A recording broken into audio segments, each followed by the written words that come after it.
नमस्कार दोस्तों, आज हम मुगल काल से संबंधित एनसीईआरटी हिस्ट्री के टॉप 20 प्रश्नों को कवर करेंगे जो कि आपके आगामी एग्जाम्स के लिए बहुत ही महत्वपूर्ण हैं। तो फ्रेंड्स, इन प्रश्नों को बहुत ध्यान से देखिएगा। तो समय का ध्यान रखते हुए चलते हैं प्रश्नों की तरफ। तो आज का पहला प्रश्न है, 1526 ईस्वी में बाबर ने किस वंश के शासक को परास्त कर मुगल साम्राज्य की नींव डाली थी? तो इसका ऑप्शन कौन सा करेक्ट होगा? तो दोस्तों, 1526 ईस्वी में बाबर ने लोधी वंश के शासक को परास्त कर मुगल साम्राज्य की नींव डाली थी। का ऑप्शन बी करेक्ट होगा। अगले प्रश्न की तरफ चलते हैं। पानीपत का प्रथम युद्ध कब हुआ था दोस्तों? तो इसका ऑप्शन कौन सा करेक्ट होगा? तो पानीपत का प्रथम युद्ध 21 अप्रैल 1526 को हुआ था। तो इसका ऑप्शन बी करेक्ट होगा। दोस्तों, ये पानीपत का प्रथम युद्ध बाबर और इब्राहिम लोधी के बीच हुआ था, जिसमें इब्राहिम लोधी की हार हुई थी और बाबर की जीत हुई थी। तो उसी समय मुगल साम्राज्य की स्थापना की थी। अगले प्रश्न की तरफ चलते हैं। बाबर ने प्रसिद्ध तुलगमा नीति का प्रयोग सर्वप्रथम किस युद्ध में किया था? तो इसका ऑप्शन कौन सा करेक्ट होगा? तो दोस्तों, बाबर ने प्रसिद्ध तुलगमा नीति का प्रयोग सर्वप्रथम पानीपत के प्रथम युद्ध में किया था। तो इसका ऑप्शन सी करेक्ट होगा। अगले प्रश्न की तरफ चलते हैं। भारत में ग्रैंड ट्रंक रोड का निर्माण किसने करवाया था? तो इसका ऑप्शन कौन सा करेक्ट होगा? तो दोस्तों, भारत में ग्रैंड ट्रंक रोड का निर्माण शेरशाह सूरी ने करवाया था। तो इसका ऑप्शन सी करेक्ट होगा। अगले प्रश्न की तरफ चलते हैं। गुजरात की विजय की यादगार में अकबर ने किसका निर्माण करवाया था? तो इसका ऑप्शन कौन सा करेक्ट होगा? तो दोस्तों, गुजरात की विजय की यादगार में अकबर ने बुलंद दरवाजा का निर्माण करवाया था। तो इसका ऑप्शन सी करेक्ट होगा। अगले प्रश्न की तरफ चलते हैं। आइन ए अकबरी एक महान ऐतिहासिक कृति निम्नलिखित में से किसके द्वारा लिखी गई है? तो इसका ऑप्शन कौन सा करेक्ट होगा?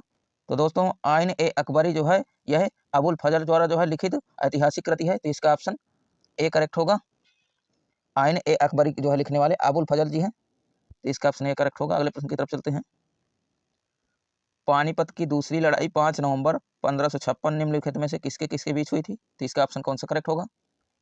तो फ्रेंड्स, पानीपत की दूसरी लड़ाई 5 नवंबर 1556 ईस्वी में अकबर और हेमी के बीच हुई थी। तो इसका ऑप्शन ए करेक्ट होगा। अगले प्रश्न की तरफ चलते हैं। दीन ए इलाही नामक नया धर्म किसके द्वारा शुरू किया गया था? तो इसका ऑप्शन कौन सा करेक्ट होगा? तो दोस्तों, दीन ए इलाही नामक नया धर्म अकबर के द्वारा शुरू किया गया था। तो इसका ऑप्शन सी करेक्ट होगा। अगले प्रश्न की तरफ चलते हैं। दोस्तों, इन प्रश्नों का लेवल देखकर आपको पता चलता ही होगा कि कितने अच्छे लेवल के प्रश्न हैं। तो दोस्तों, इन प्रश्नों को बहुत ध्यान से देखिएगा। प्रसिद्ध मुस्लिम शासिका चांद बीबी जिसने बरार को अकबर को सौंपा था, तो निम्नलिखित में से किस राज्य से संबंधित थी?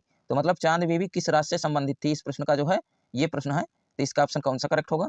तो फ्रेंड्स, प्रसिद्ध मुस्लिम शासिका चांद बीबी जिसने बरार को अकबर को सौंपा था, तो वह अहमदनगर राज्य से संबंधित थी। तो इसका ऑप्शन सी करेक्ट होगा। अगले प्रश्न की तरफ चलते हैं। मुगल प्रशासन व्यवस्था में मनसबदारी प्रणाली को किसने प्रारंभ किया था? तो इसका ऑप्शन कौन सा करेक्ट होगा? दोस्तों, मुगल प्रशासन व्यवस्था में मनसबदारी को प्रारंभ करने वाले अकबर थे। तो इसका ऑप्शन बी करेक्ट होगा। अगले प्रश्न की तरफ चलते हैं। दोस्तों, यदि हमारी क्लास आपको पसंद आए और यह प्रश्न आपके एग्जाम की दृष्टि से हेल्पफुल हो, तो आप हमारे चैनल को लाइक, शेयर और सब्सक्राइब जरूर करिएगा। ये उम्मीद हम आपसे करते हैं। अपने काल का महान संगीतक तानसेन किसके दरबार में आए थे? तो इसका ऑप्शन कौन सा करेक्ट होगा? तो दोस्तों, अपने काल के महान संगीतक तानसेन थे, तो यह अकबर के दरबार में आए थे। तो इसका ऑप्शन बी करेक्ट होगा। अगले प्रश्न की तरफ चलते हैं। तो मुगल काल की राजभाषा कौन सी थी? तो इसका ऑप्शन कौन सा करेक्ट होगा? दोस्तों, यह प्रश्न वेरी वेरी मोस्ट इंपॉर्टेंट है। तो इस बात को ध्यान रखें कि यह बहुत ही महत्वपूर्ण प्रश्न है। कई बार एसएससी, यूपीएससी, यूपीपीसीएस में पूछा गया प्रश्न है। इस प्रश्न को बहुत ध्यान से देखिएगा। तो दोस्तों, मुगल काल की राजभाषा फारसी थी। तो इसका ऑप्शन डी करेक्ट होगा। अगले प्रश्न की तरफ चलते हैं। सती प्रथा की भर्त्सना करने वाला मुगल सम्राट कौन था? तो इसका ऑप्शन कौन सा करेक्ट होगा? तो दोस्तों, सती प्रथा की भर्त्सना करने वाला मुगल शासक अकबर था। तो इसका ऑप्शन सी करेक्ट होगा। अगले प्रश्न की तरफ चलते हैं। किस युद्ध में भारत में मुगल राज्य की नींव पड़ी थी? तो इसका ऑप्शन कौन सा करेक्ट होगा? तो दोस्तों, यह जब प्रथम पानीपत का युद्ध हुआ था, तो उस समय मुगल साम्राज्य की स्थापना बाबर ने किया था। तो इसका ऑप्शन सी करेक्ट होगा। अगले प्रश्न की तरफ चलते हैं। दोस्तों, इस क्लास के अंत में इसी क्लास से आपसे 2 प्रश्न पूछे जाएंगे, उनका आंसर आपको कमेंट बॉक्स में बताना है। मुगल चित्रकारी किसके शासनकाल में प्रसिद्धि या चरमो उत्कर्ष प्राप्त किया? तो इसका ऑप्शन कौन सा करेक्ट होगा? तो दोस्तों, मुगल काल की चित्रकारी थी, वह जहांगीर के शासनकाल में सबसे ज्यादा प्रसिद्ध थी और वह विख्यात भी हुई। तो इसका ऑप्शन सी करेक्ट होगा। अगले प्रश्न की तरफ चलते हैं। निम्नलिखित में से किसने अकबर की जीवन कथा लिखी? तो इसका ऑप्शन कौन सा करेक्ट होगा? तो दोस्तों अकबर की जीवन कथा लिखने वाले जो है अबुल फजल हैं, तो इसका ऑप्शन ए करेक्ट होगा। अगले प्रश्न की तरफ चलते हैं। शेरशाह की महानता का द्योतक क्या है? तो इसका ऑप्शन कौन सा करेक्ट होगा? तो दोस्तों शेरशाह की जो है महानता प्रशासनिक सुधार में थी, तो इसका ऑप्शन सी करेक्ट होगा। अगले प्रश्न की तरफ चलते हैं। दोस्तों अगर हम आपके लिए इतना मेहनत करते हैं तो आप हमें जो है चैनल को लाइक सब्सक्राइब तो कर ही सकते हैं। हुमायूं नामा किसने लिखा था? तो इसका ऑप्शन कौन सा करेक्ट होगा?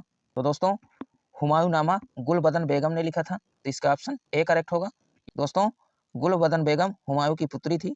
दोस्तों यह प्रश्न भी वेरी वेरी मोस्ट इम्पॉर्टेंट है, तो इस बात को भी ध्यान रखें। यह जो है एसएससी, बीपीएससी, यूपीएससी और यूपीपीसीएस में पूछा गया प्रश्न है, तो इस बात को ध्यान रखें कि ये जो है वो प्रश्न बहुत महत्वपूर्ण है। अगले प्रश्न की तरफ चलते हैं।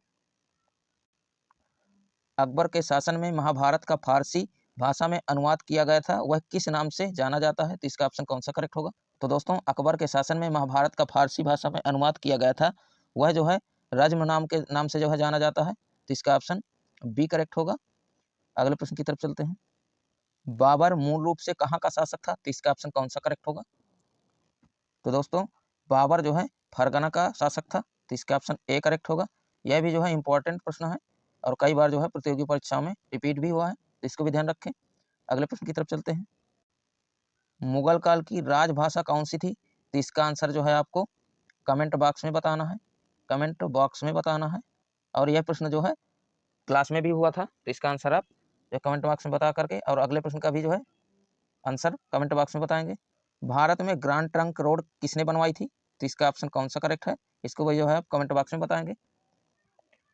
डियर फ्रेंड्स, अगर हमारी क्लास आपको पसंद आई हो और आपके एग्जाम की दृष्टि से हेल्पफुल हो तो आप हमारे चैनल को सब्सक्राइब करके बेल आइकन जरूर प्रेस कर लेना, ताकि जब भी हम अपने महत्वपूर्ण प्रश्नों की क्लास अपलोड करें तो उसका नोटिफिकेशन सबसे पहले आपको मिले और संबंधित क्लास सबसे पहले नंबर 1 पे आप देखें।